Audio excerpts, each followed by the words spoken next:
what is bipolar disorder? Understanding the symptoms and more. So before I kind of jump into what bipolar disorder is, I want to touch really briefly on what it is not.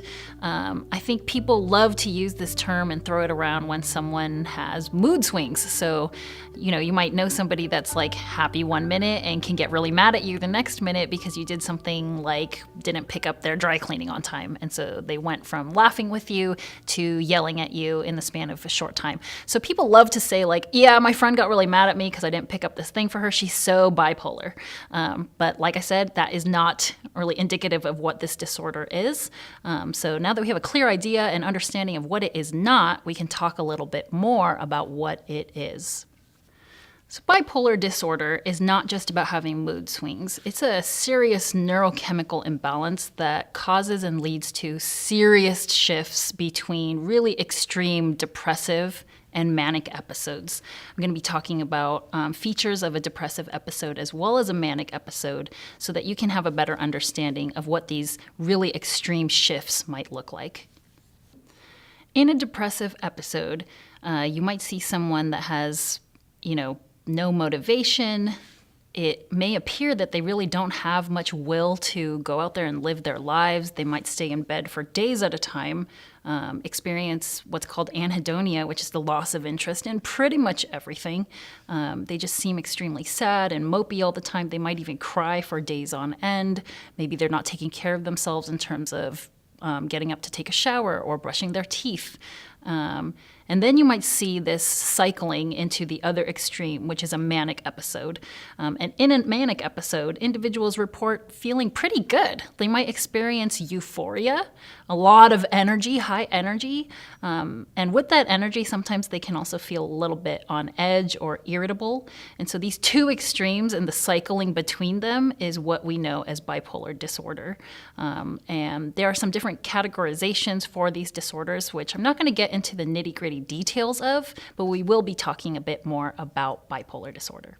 So in a full-blown manic episode, you might see someone really engaging in some very reckless behavior. So this could be looking like, jumping into dangerous stunts or risky sexual behavior, or going on like thousands of dollars shopping spree with money that they don't actually have. Why do we see this? Like I said, that there's a lot of high energy, this feeling of euphoria, and sometimes it just makes someone feel really indestructible and like they can take on anything in the world. And it makes you feel like you can do whatever you want. And in these situations where we see people enjoying those feelings of a manic episode, that's where we see a lot of non-compliance with treatment. So whether that's them not coming to therapy anymore or them not wanting to take their meds anymore because it feels good, this is something that we can observe and notice. As just a person myself, it's really hard to blame them for this, especially if they're coming out of a depressive episode where they just felt like there is no reason to live anymore. And now, several days later, suddenly they're feeling like the world is the best place in the world. It makes sense for them to like these things. And so it's really difficult to, have consistent treatment for someone that's going back and forth between really extreme states like this.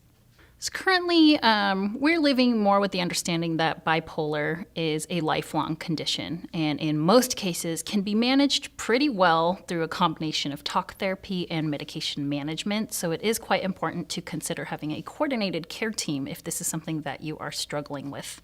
So just moments ago, I mentioned that there are different disorders that fall under this. So there's bipolar disorder 1, and I'm not going to get into all the nitty-gritty details and differences between all these diagnoses, but some main heavy-hitting things to be looking for in bipolar 1 is that you have these extreme shifts between a depressive episode and a full-blown manic episode, and these manic episodes typically happen a few times a year. In bipolar 2 disorder, you're also going to see depressive episodes, but not this full-blown manic episode. Instead, you're going to see what's called hypomania, which is a less intense version of that. There's also cyclothymic disorder, which is essentially like the same like shifts between depressive symptoms and manic or hypomanic symptoms, but this is very chronic and long-lasting, and I believe you have to have met some kind of criteria for at least 2 years, so it is a longer-term diagnosis that we're looking at when we're talking about cyclothymic. It's also important to be thinking about these shifts in your mood being induced by something else. So whether that's alcohol, which is possible, or other substances, which is also a possibility. But also, interestingly enough, symptoms of some kind of bipolar disorder can be seen as caused by some medications out there, as well as medical conditions. So you want to also talk to a doctor to rule out possible medical conditions that could be causing this.